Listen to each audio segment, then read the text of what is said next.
Buenos días, hermanos, Dios les bendiga. Qué bueno estar otra vez en la casa del Señor. Gracias al Señor por el trabajo que han hecho los jóvenes y están haciendo los jóvenes esta mañana. Servir al Señor siempre es lo maravilloso. Aprendemos del Señor, sí, pero hay que poner en práctica lo que se aprende y eso es lo que se está buscando, con que los muchachos hagan ese trabajo y que lo están haciendo muy bien y van creciendo cada día. Vamos a continuar con el tema de las epístolas pastorales. Vamos a abrir nuestras Biblias en Primera de Timoteo, capítulo 1. Primera de Timoteo, capítulo 1.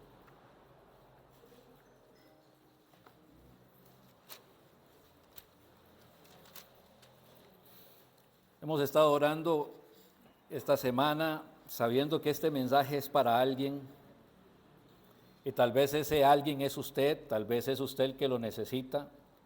Todos vamos a aprender, pero tal vez usted viene hoy con interrogantes, con preguntas y Dios quiere contestarle. O tal vez usted dice, bueno, no tiene que ver conmigo, pero en su corazón puede estar orando, porque alguien tiene que recibir el mensaje, la semilla tiene que ser sembrada y que pueda producir el fruto que necesita producir en ese corazón.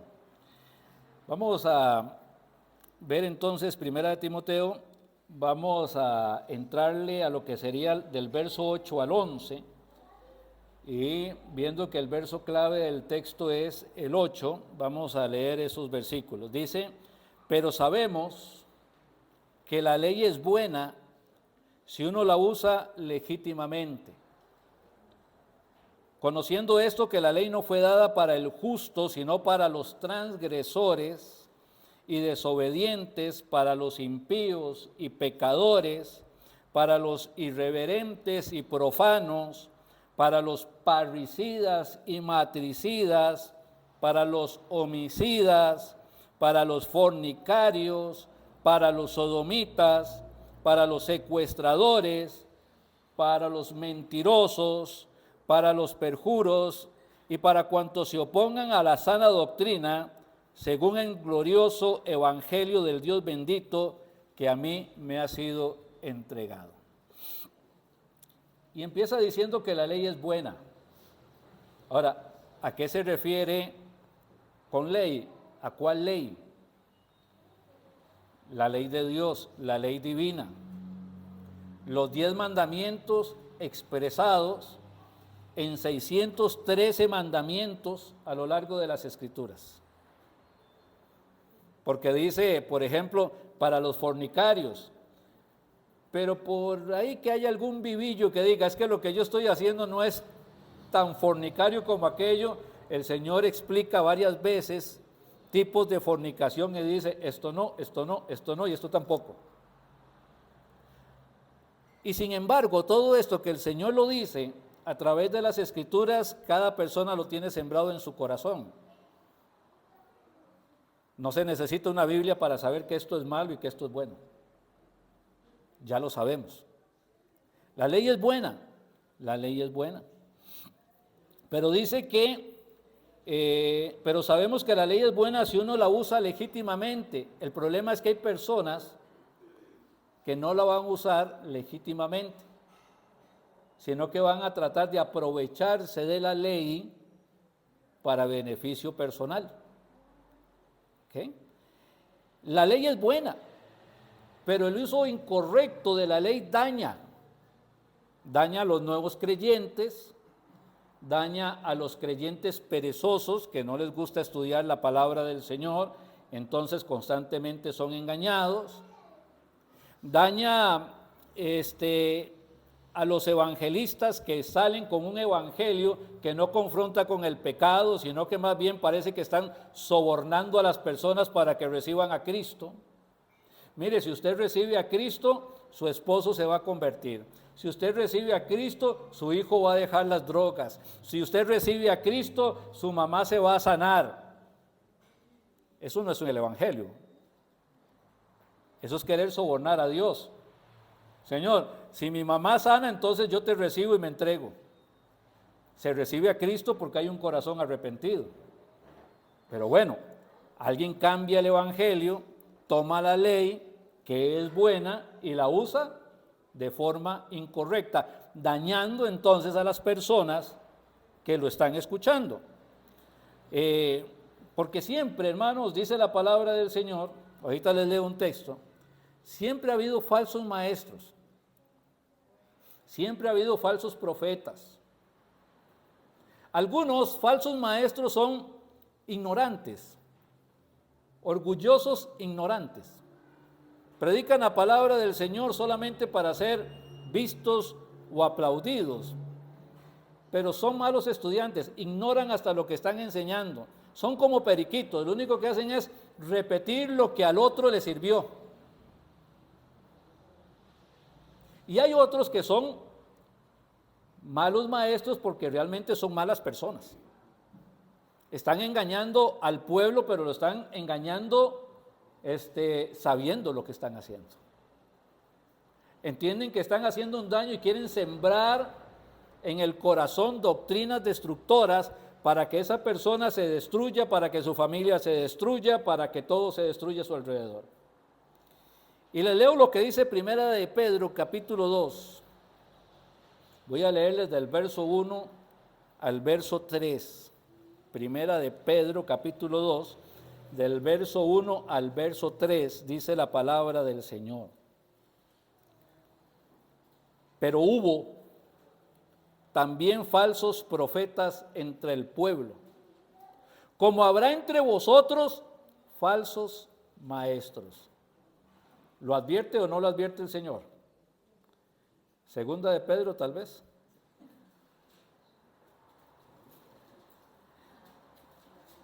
Ok, segunda de Pedro, entonces, capítulo 2, verso 1 al 3. Pero hubo también falsos profetas entre el pueblo, como habrá entre vosotros falsos maestros.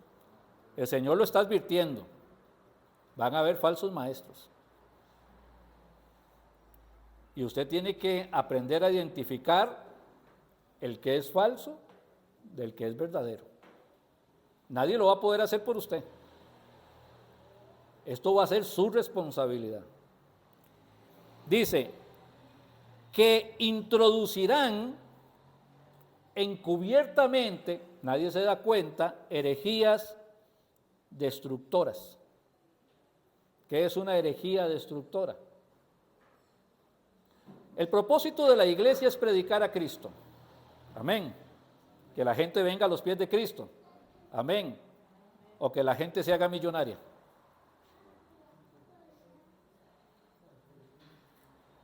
Cuando el propósito de una predicación, de un mensaje, de una doctrina es que la gente llegue a tener dinero, es una herejía destructora. Porque la gente no viene por Cristo. ¿Por qué viene? Es simple. Poniendo un caso muy simple, lo que todos conocemos muy fácilmente, herejías destructoras, dice, y aún negarán al Señor que los rescató. ¿Qué es una manera de negar al Señor? Cristo murió en una cruz del Calvario. ¿Por cuántos pecados? Por todos. Pero como yo quiero defender mi pecado, como dice, y la ley fue dada para los sodomitas, hablando de los homosexuales, pero como ahora se dice que esto no es pecado, entonces Cristo murió por todos los pecados, menos ¿por qué? Por el que yo estoy abrazando. Y entonces estoy negando a Cristo, negando la eficacia de la cruz, negando la eficacia de la salvación, negando la eficacia de la sangre de Cristo, negando a Cristo. Y uno dice, pero es que nos van a decir que somos intolerantes. Y podrán decir muchas cosas. Ese es el problema de ser cristiano. Que usted tiene que estar con sus dos pies y su corazón y su mente puestas en Cristo. Ya usted tomó una decisión, está en Cristo. No puede ser cristiano y estar en favor de estos pecados que están tratando de santiguar o santificar para decir que no son malos. Ya la Biblia nos advertía también, hay de lo que lo malo le dicen bueno y de lo que lo bueno le dicen malo. Y aún negarán al Señor Jesús, que los rescató, atrayendo sobre sí mismos destrucción repentina. ¿Usted sabe cuándo se va a morir? ¿Verdad que no? ¿Es posible que usted se muera mañana? ¿Hay alguna posibilidad que usted se muera mañana? O alguien dice, no, pues puede ser ahora en la tarde, sí. Ok. ¿La muerte puede o no puede ser repentina? ¿Y si la persona muere sin Cristo? Destrucción repentina. Y ya no se puede hacer nada. Atrayendo sobre sí mismo destrucción repentina. Y dice, y muchos. ¿Cuántos? Muchos. Vea la diferencia en lo que dice el texto, de que muchos seguirán las disoluciones de estos falsos maestros, y el Señor Jesús cuando dijo, no temáis manada pequeña. No es que una congregación grande sea pecado, jamás vamos a decir eso. ¿Ok? Pero una congregación grande no es sinónimo de santidad, tampoco lo es una congregación pequeña. Pero en este caso dice que muchos seguirán sus disoluciones. Es montones de personas, pueblos enteros de gentes que caminan detrás de falsos profetas, de falsos maestros hacia el infierno.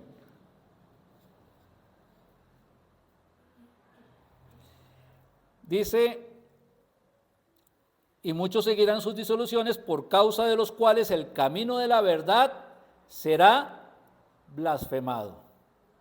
Porque empiezan ¿a qué? A negar la sana doctrina, a negar lo que la palabra del Señor nos dice, a negarlo. ¿Qué les parecería a ustedes si yo les digo, no sé, viene alguien enfermo esta mañana? Pastor, usted puede orar por mí. Mire, yo sé que si usted ora, el Señor me sana. ¿Ok? Y le digo, ¿está seguro que se quiere sanar? Sí. ¿Tiene fe? Sí. Bueno, yo voy a orar por usted, pero con una ofrenda de 20,000 colones. ¿Qué diría usted? Jace, si se siente muy mal, va a pagar, ¿verdad? Pero ¿qué estoy haciendo yo al hacer este asunto de estar cobrando, de estar poniéndome como el gran sanador y cobrarle a la gente, etcétera? ¿Qué estoy haciendo? Blasfemando el camino del Señor y haciendo que los que vienen a mí también lo blasfemen. ¿Pasa o no pasa esto en nuestros días? ¿Okay? Sigue diciendo, y por avaricia, ¿qué es la avaricia? Verso 3 ahí en 2 de Pedro. Y por avaricia, ¿qué es la avaricia? Avaricia es amor al dinero. Si tiene un lapicero, póngale ahí a la par, amor al dinero. Y por avaricia harán mercadería de vosotros. ¿A qué le suena? Negocio. ¿Los vemos como personas o los vemos como maquinita para sacar dinero?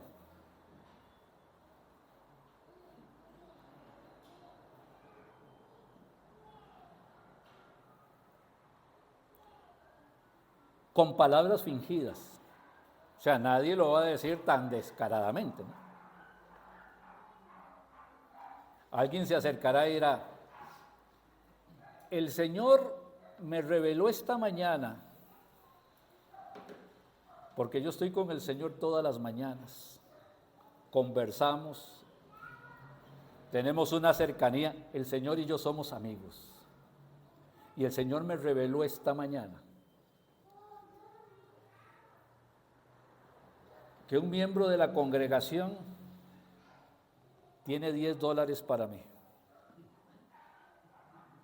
Y en el nombre de Cristo oré por esa persona y lo bendije para que el Señor le abra las ventanas de los cielos y le multiplique sobreabundantemente.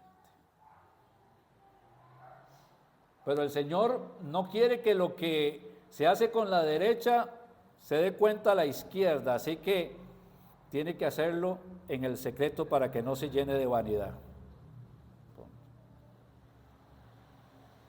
¿Con cuánta plata cree que va a salir ese hombre ese día? Palabras fingidas. Harán mercadería de vosotros con palabras fingidas. Sobre los tales ya de largo tiempo la condenación no se tarda y su perdición no se duerme. Entonces sabemos que la ley es buena si uno la usa legítimamente. Si uno no la usa legítimamente, causa un terrible y profundo daño a las personas que la van a escuchar. El problema es que ese daño muchas veces no se puede remediar. Ese es el problema, que muchas veces el daño no se puede remediar. Hay gente que se siente feliz participando en estos grupos donde la gente son engañada. Y aunque usted les predique el evangelio, les predica la verdad, les dice lo que dice la palabra del Señor, ellos insisten en participar en un lugar aunque ya saben que los están engañando, porque el problema no es ni siquiera que no lo sepan. Ya lo saben y quieren permanecer ahí. Como, no sé, a veces, usémoslo de ejemplo, el esposo engaña a la esposa se da cuenta, pero finge no saberlo, para que el hogar pueda seguir viéndose tan bonito como se ve. ¿Es inocente la esposa al fingir no saberlo? No. Pero es una decisión que tomó. Bueno, hay muchas personas que saben que les están engañando, pero que prefieren seguir en el engaño. Y lo que nos queda a nosotros es predicarles el evangelio. A veces es un problema de que enseñen este libertinaje y estos dineros y estas cosas, y a veces más bien es lo contrario, es un extremo completo y absoluto de regirle a las personas la vida segundo a segundo. Y le dicen a la gente, no tomes, no manejes, no esto, no aquí, no allá, no. Usted sabe que hubo un tiempo cuando los que tomaban la decisión y daban la bendición para que los hijos se casaran eran los padres. Y los papás decían, bueno, sí, y hablaban con los consuegros y vemos que los muchachos se gustan, se atraen y son buenos, ya van a ser una buena familia y todos se ponían de acuerdo y la bendición que importaba era la de los padres. Pero en Occidente un día llega la Iglesia Católica y dice que esta responsabilidad no debe ser de los padres, sino debe ser de los sacerdotes. Y el sacerdote es el que bendice si se casan o no se casan, etc. Y papá, bien, gracias, el padre me dio permiso.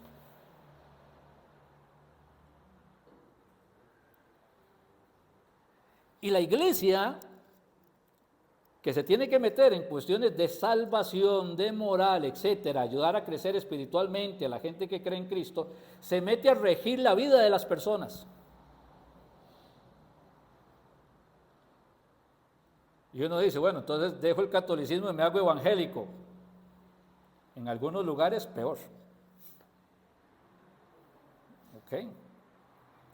Si una mujer usa joyas, aunque sea de fantasía, o es una rebelde o no es salva. Si una mujer se pinta, aunque sea apenas levemente, o es una rebelde o no es salva. Y si una mujer se viste así o asá, o es una rebelde o no es salva. Normalmente siempre lo más estricto va contra las mujeres.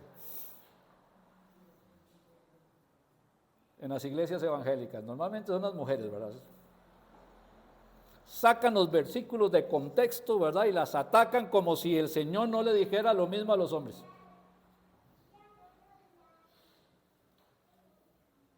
Y entonces juzgan a una mujer por lo que sea.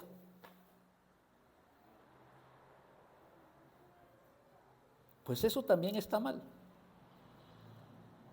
Gálatas capítulo 5, verso 1, márquelo, apréndaselo, guárdelo, pégueselo en la puerta, en el espejo, cuando se levanta, cuando se acuesta, y cuando alguien le diga que esto es pecado y no está en la Biblia como pecado, usted recuerde este versículo y no le dé importancia a esa persona. Gálatas capítulo 5, versículo 1. Y dice la palabra del Señor: estad pues, ¿qué? Firmes.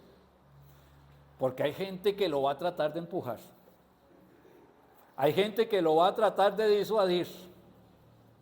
Hay personas que le van a tratar de decir, es que solo el cristianismo que usted tiene no es suficiente, usted además necesita esto y aquello y lo demás allá para tener una santidad segura y que se le abran las puertas del cielo, porque si no, seguro usted no es salvo, o usted va a perder su salvación, etc.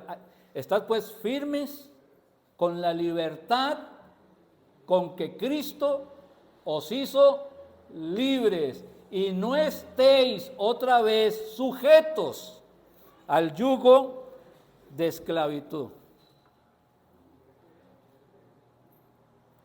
¿Quiénes son entonces los que se dejan poner el yugo encima? Somos nosotros.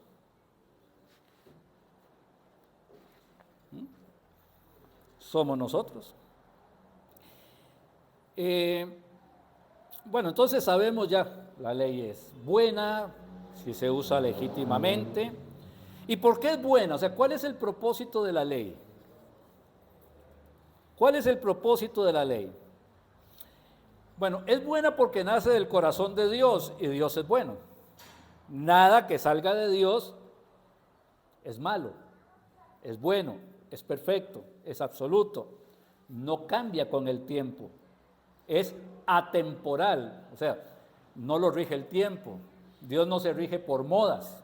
La palabra del Señor, donde podemos encontrar la ley de Dios, es buena y es atemporal. Lo mismo que el Señor pensó hace 5,000 años, lo sigue pensando hoy día. Y si alguien me viene con otro cuento, pues simplemente tengo que rechazarle. ¿Okay? La ley es buena, pero la ley tiene un propósito. ¿Cuál es el propósito de la ley? ¿Cuál es el propósito de la ley? Imagínense un cuarto oscuro. Oscuro, oscuro, oscuro, oscuro. Huele húmedo. No se ve nada. Por ahí usted escucha alguna cosa extraña. ¿Qué será eso? Por allí usted escucha que algo pasó rápido y algo se cayó donde chocó. Por ahí usted escucha como que algo pasó volando. y alguien le dice, y entre, y usted dice, yo ahí no entro. Es que eso está sucio, hay que limpiarlo, yo ahí no entro. Pero alguien le da una lámpara de estas, ilumina la noche, y donde usted la pone, revela todo lo que hay ahí. Y las ratas se van, y las cucarachas se van, y todo se va, y usted empieza a sacar lo que hay ahí. Bueno, eso es lo que hace la ley. La ley ilumina los lugares más escondidos del corazón de las personas, donde se encuentra todos esos pecados vergonzosos que queremos ocultarle a Dios y a la gente.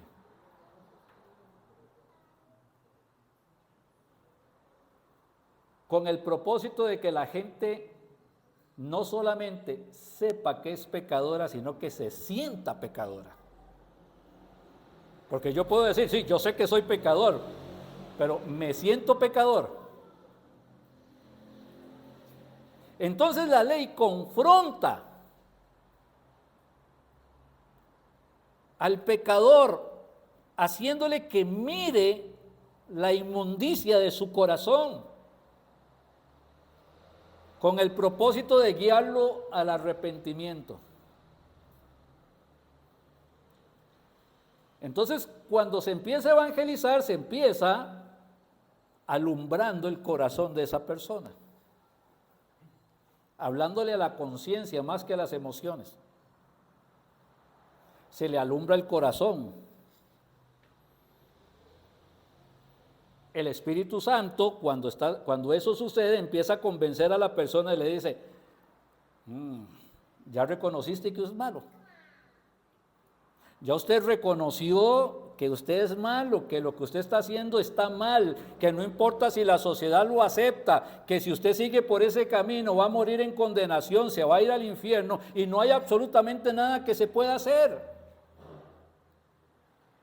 Ya lo entendió, no es que la gente lo señale que usted es malo, sino que usted mismo reconoce su propia maldad y se sienta avergonzado, y el Espíritu Santo usa eso también para guiarlo al arrepentimiento. Eso es lo que hace la ley. Llega el joven rico. Eso es como ayudarle a una persona con la que he estado hablando. Le tengo una tarea. Pero bueno, está bien. Llega el joven rico. ¿Recuerdan la historia del joven rico? ¿Sí? Joven rico. Tenía plata. Me imagino, venía con su caravana, siervos a un lado, siervos al otro lado. ¿Y quién quita hasta un aire acondicionado de aquel momento? Alguien con una palma haciéndole así, ¿verdad? El joven rico, y se acerca donde el Señor y le dice, Señor bueno, ¿qué haré para heredar la vida eterna? Donde le dice Señor bueno, quiere decir que tiene un discernimiento entre conocer lo que es bueno y lo que es malo, y reconoce que el Señor es bueno. Y el Señor le dice, ¿por qué me llamas bueno? Bueno, solo hay uno, Dios. Así que, o yo soy Dios o no lo soy. Ya lo empecemos por ahí, ¿verdad? Pero el Señor le dice, los mandamientos conoces, la ley conoces. Sí, claro. No cometerás adulterio, honrarás padre y madre. Yo todo esto lo he guardado desde mi juventud. Ah, no, hombre, ese es el primer salvo por obras que puede haber en la vida. Este es perfecto. Pero es que no importa si la persona no admite su pecado públicamente, la conciencia, ¿qué está haciendo? Está acusando. Usted practica el adulterio, usted practica el hurto, usted practica el homosexualismo, usted practica el deshonrar a los padres, y aunque usted no lo acepte, su conciencia le está diciendo, yo sé que es verdad, soy pecador. ¿Qué pecador soy? Pero ¿qué le dice el Señor? Mira a su lado, ve que es rico, y le dice, bueno, vaya, venda todo lo que tiene. No dijo, y tráigamelo a mí, ¿verdad? Déselo a los pobres y usted sígame. Y el joven rico dio media vuelta y se fue triste porque tenía muchas riquezas. Más allá de condenar o no condenar al joven rico, es como la palabra que el Señor usó iluminó el corazón de este hombre. Y siendo el Señor el mejor evangelista que jamás ha existido ni existirá, resulta que este no se convierte.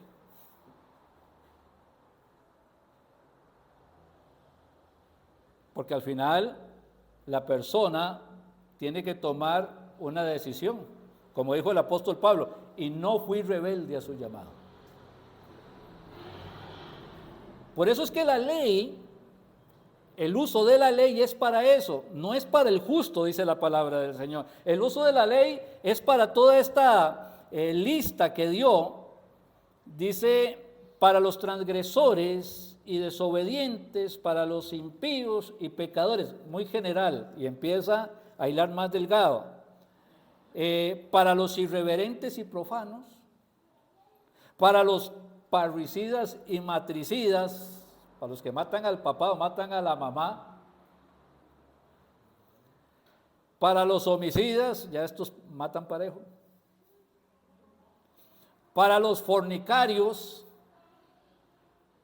y dentro de esta palabra fornicación entra cualquier tipo de actividad sexual, ¿verdad? De entre hombre y mujer, fuera del matrimonio, con una soltera, con una... Todo va a caer dentro de este lugar. Para los fornicarios, para los sodomitas, hablando de los homosexuales, para los secuestradores, para los mentirosos, para los perjuros y para cuantos se opongan a la sana doctrina también. O sea, todo este montón de falsos maestros, por si acaso. Y si no, le agregamos otras listas que hay ahí en la Biblia sobre pecados, la de Gálatas, la de Romanos 2, todavía hay más. O sea, la ley fue dada para ellos, no para los justos. Pero aquí entramos en una polémica, en otra situación particular. ¿Y quién es justo? ¿Y cómo resolvemos esto? Porque la Biblia dice en Romanos 3, no hay justo ni aún uno. Ya quedé descartado así de arranque. No hay quien entienda, no hay quien busque a Dios. Todos se desviaron, a una se hicieron inútiles. No hay quien haga lo bueno, no hay ni siquiera uno. Y entonces quedé fuera del lugar. Y más adelante en el mismo capítulo 3 dice, y por cuanto todos pecaron y están destituidos de la gloria de Dios. O sea que el día que yo me muera, si no tengo a Cristo en mi corazón, si no soy justo, pues estoy destituido de la gloria de Dios. Si no voy a la gloria de Dios, entonces ¿a dónde voy? Al lugar donde el gusano de ellos no muere y el fuego nunca se apaga, a una condenación eterna. Bueno, eso es un problema, porque el hombre es irreverente. Mire, cuando Dios crea al hombre, cuando Dios hace la creación, antes de que hiciera todo, ya Dios sabía que el hombre iba a pecar. Y está la famosa pregunta, ¿y por qué lo hizo? Si sabe que va a pecar, ¿para qué lo hizo?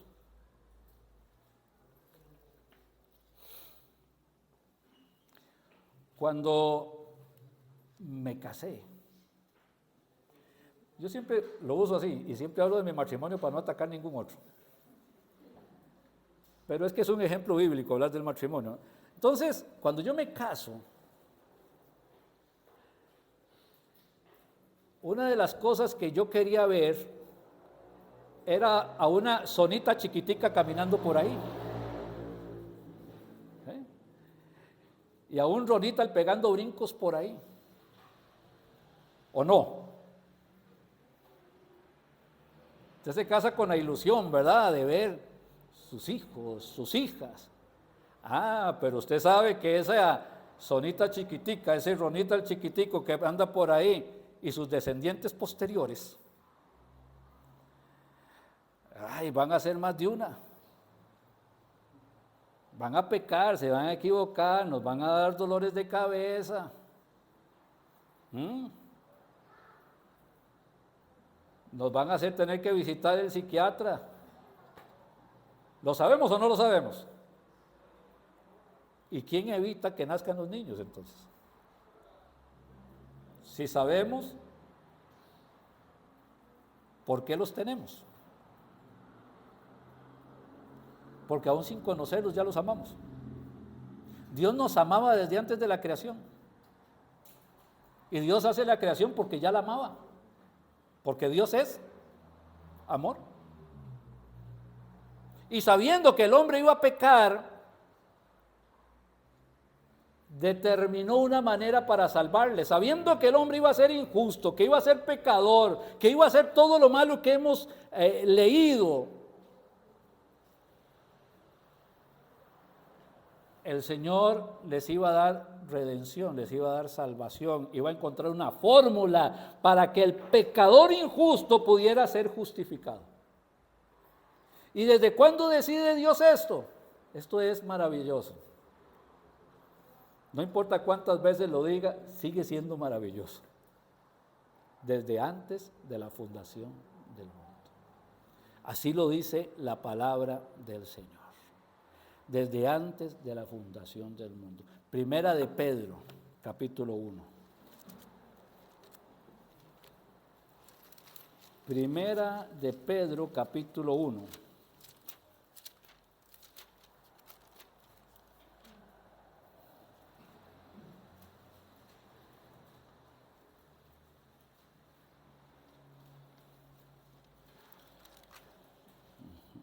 En el verso 17, dice la palabra del Señor: y si invocáis por Padre, está hablando de Dios, y si invocáis por Padre a aquel que sin acepción de personas juzga según la obra de cada uno, me dice que Dios es también ¿qué? Padre, pero ¿qué es? Juez, porque juzga, ¿verdad? Y si invocáis por Padre aquel que sin acepción de personas juzga según la obra de cada uno, conducíos en temor todo el tiempo de vuestra peregrinación. Ahorita estamos en el tiempo de la peregrinación. Puede ser que mañana se me acabe mi peregrinación y ya llegue a la gloria, pero ahorita es mi peregrinación. Dice, sabiendo que fuisteis rescatados. Estaba en el mar turbulento, los tiburones le daban vueltas, era la cena de los tiburones ese día y alguien pasó, le echó el salvavidas, lo sacó y lo salvó. ¿Entendemos el concepto de ser rescatados? Por nuestros pecados vamos hacia el infierno, hacia la condenación eterna y no hay remedio. Pero el Señor nos rescata. Sabiendo que fuisteis rescatados de vuestra vano es algo vacío, de vuestra vana manera de vivir, la cual recibisteis de vuestros padres. Fuimos rescatados de nuestra vana manera de vivir. Así aprendimos a nuestros padres, porque ellos también son pecadores. No con cosas corruptibles de oro o plata, o sea, no nos rescataron dando oro o plata. sino con la sangre preciosa de Cristo. Como dice un himno, veo en visión la sangre de Cristo. Cierro mis ojos, imagino cómo corría la sangre de su rostro, de su espalda, de sus manos, de sus pies. Descendía, bañaba su cuerpo, caía sobre el madero, tocaba la tierra. La sangre que me da la paz, la sangre que me justifica, como dice un canto, la sangre que me redime, la sangre preciosa, preciosa sangre de Jesús. Dice, sino con la sangre preciosa de Cristo, como de un cordero que toma mi lugar, sin mancha y sin contaminación. Y el verso 20, ya destinado desde antes de la fundación del mundo, pero manifestado en los posteros tiempos por amor de vosotros. Antes de que Dios dijese sea la luz, dice un predicador, dijo sea la cruz. Y ahí está. Todos pecadores, ¿sí? Pero el Señor envía a su Hijo Jesús a morir en la cruz del Calvario para darnos salvación y nos justifica. Justificados pues por la fe, tenemos paz para con Dios por medio de nuestro Señor Jesucristo. Por eso dice que la ley no fue dada para los justos, ya estamos justificados. Ya no tenemos de qué nos acusen, porque mi castigo, mi culpa, mi juicio, mi condenación lo recibió Cristo en la cruz del Calvario.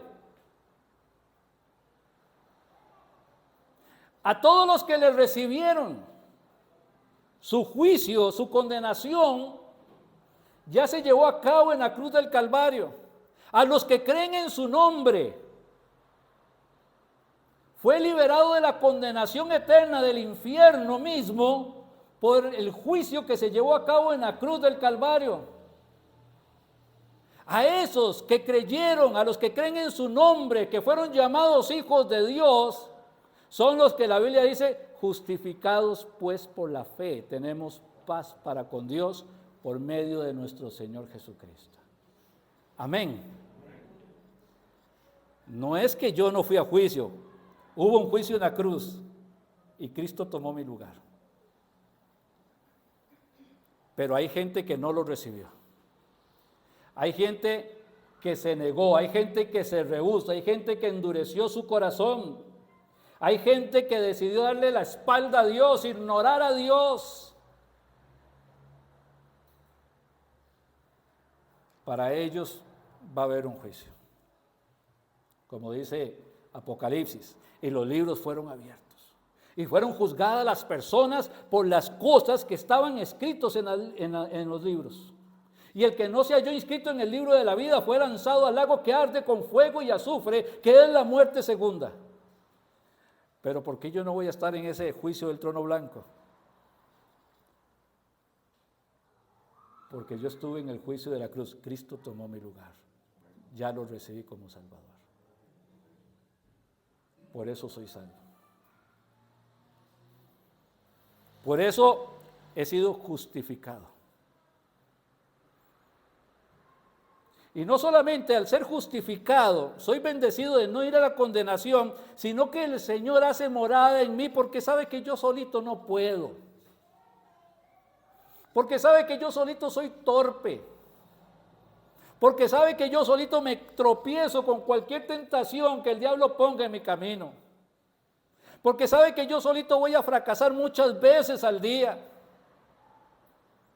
Por eso el Señor hace morada en mí. Su Espíritu Santo, bendito Espíritu Santo de Dios, viene y sella mi corazón y me hace el templo de Dios. Y empieza a guiar mis pasos, a enseñarme, a formar la persona de Cristo en mí, me empieza a capacitar, me empieza a dar lo que es Cristo mismo, amor, la personalidad de Cristo, gozo, paz, paciencia. Yo no tenía nada de eso. Benignidad, bondad. No sabía ni cómo se pronunciaba. Fe, fidelidad, mansedumbre, templanza, dominio propio. Y de un momento a otro soy una persona distinta y cuando vienen las tentaciones puedo decir no. Además me capacita con dones espirituales y me pone dentro del cuerpo de Cristo para que le sirva. No por mi capacidad, porque no tengo ninguna, sino que el Espíritu Santo se manifiesta como Él quiere a través de cada uno de los hijos de Dios. Ahora soy libre en Cristo, soy libre de la condenación de la ley. Por eso ya no estoy bajo el yugo de la ley, no estoy sujeto a la ley, no estoy bajo la condenación de la ley, porque he sido justificado. Porque la ley es buena, si uno la usa legítimamente, entendiendo esto, que no fue dada para los justos, sino para los pecadores. Y ahora soy justificado en Cristo Jesús. Y no he entendido nunca lo que Dios ha hecho en mi vida, pero cómo me gusta. No hay esfuerzo humano en lo que el Señor hace en la vida de un creyente, pero qué maravilloso es. Qué maravilloso es sentir su consuelo cuando estamos quebrantados en lo más profundo de la tristeza, que sentimos que nos está tragando el dolor y el Señor viene y nos toma de las manos y nos abraza y nos fortalece, nos anima, nos reconforta, nos hace sonreír y nos permite seguir adelante. Y no entiendo nada, pero es la experiencia vivencial de los creyentes. Qué maravilloso que es nuestro Señor. Así que quienes los reciben son justificados. No sé para quién es el mensaje de esta mañana. Sé que nos enseña a todos y que nos edifica a todos. Tal vez el mensaje es para alguien que nos está viendo en su hogar. Tal vez el mensaje es para alguien que está sentado acá. Tal vez el mensaje era para alguien que el Señor puso en su corazón que viniera hoy, pero se resistió y no lo hizo.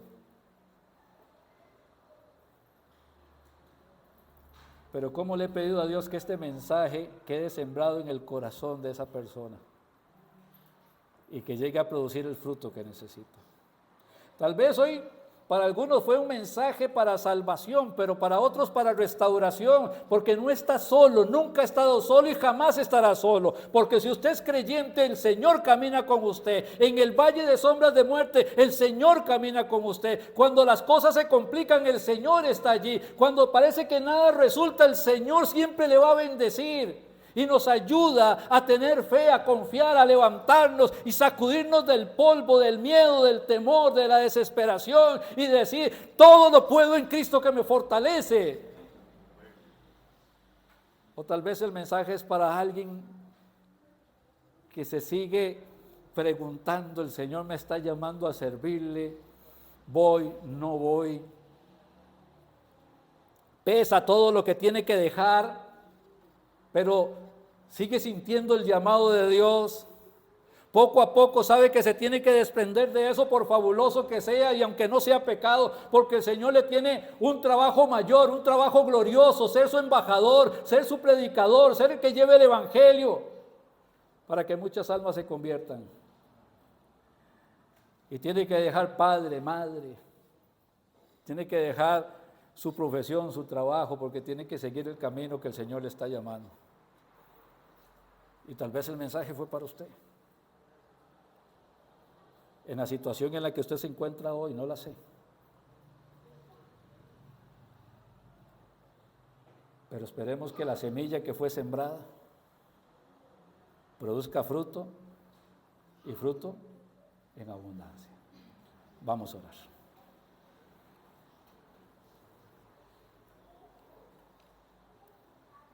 Amado y buen Padre, en el nombre de tu Hijo Jesús, te doy gracias por los hermanos que están presentes hoy en tu casa y por aquellos que nos están mirando desde sus hogares.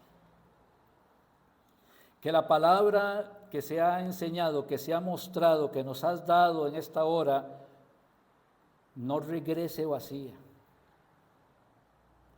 Que si hay una persona que no te conoce, que hoy pueda ser un día de salvación. Si hay una persona que tiene miedo, que se escondió en una cueva, pero que tiene que atreverse a salir y a caminar con fe, con fortaleza, con ánimo, confiando que tú le acompañes, que hoy sea el día que se decida hacerlo. Si hay alguien que se está debatiendo entre dejar las cosas para seguirte a ti, que tome la buena decisión ahora, pero que, Señor, tu palabra pueda producir fruto al 100%. Padre, bendice esta invitación, Padre, en esta hora.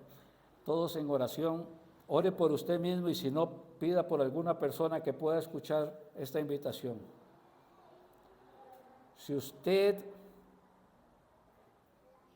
fue iluminado con la ley y mostró toda la maldad de su corazón y le mostró pecador, se siente avergonzado y arrepentido, porque el Espíritu Santo lo está llevando a los pies de Cristo.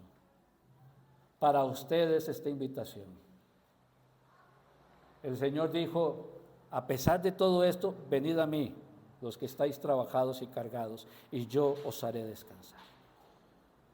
Así que venga Cristo hoy, venga Cristo ahora, venga Cristo en este momento.